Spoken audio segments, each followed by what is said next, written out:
democracy is on the ballot.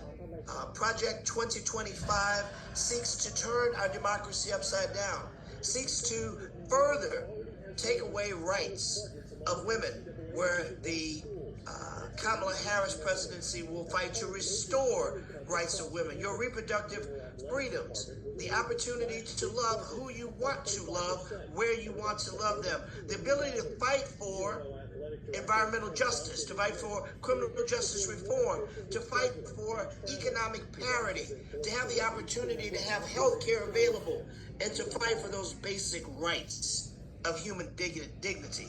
We know that the person that she's running against has no respect for women, has no respect for our democracy, has no respect for the rule of law.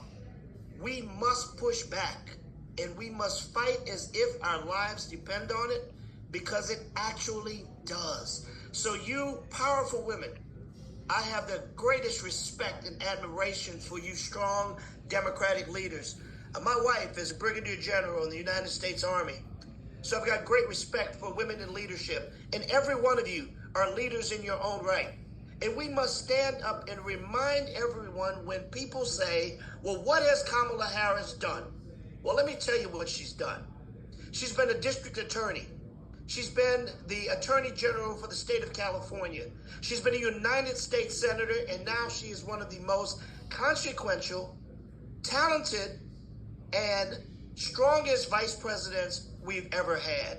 With the background, academic prowess, political adroitness, and the ability to get the job done. The $1.2 trillion infrastructure bill that has sent billions of dollars to the state of Louisiana, Kamala Harris was at the table. $16 billion for HBCUs, Kamala Harris was at the table. The largest infusion of money for environmental justice through the Inflation Reduction Act, Kamala Harris was at the table. When we talk about creating opportunities for people in our veterans to have access to funds through the PACT Act, Kamala Harris was at the table.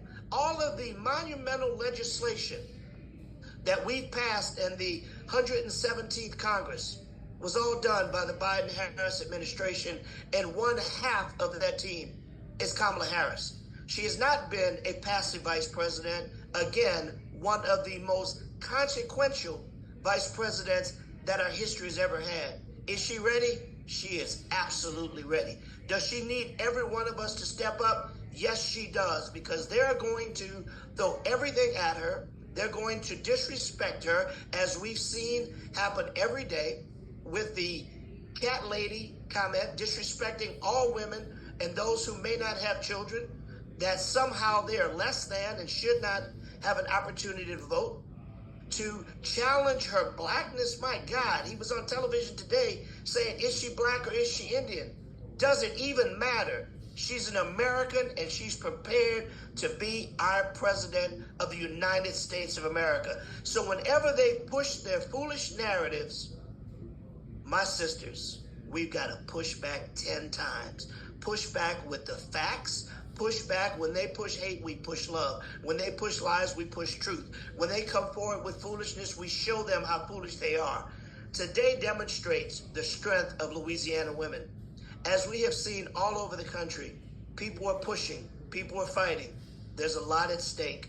There's a lot on the ballot, and we will not lose. We will win come November. We will win. We will win the House, and we will have Hakeem Jeffries as the first African-American Speaker of the House.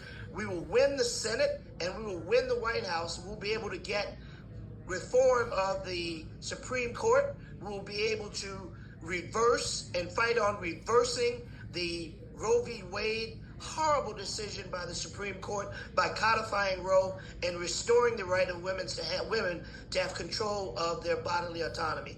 Today is yet another day in wonderful history demonstrating the power of women in Louisiana, women in America, and victory is ours. We've just got to go out and work hard to get it. And I believe with the incredible leaders we have on this call, we will do just that. God bless you all. I am proud to be your member of Congress and the United States House of Representatives. I look forward to working side by side with you, behind you, beside you, in every way we can to take the victory for the American people and protect and restore democracy and provide for a more perfect union.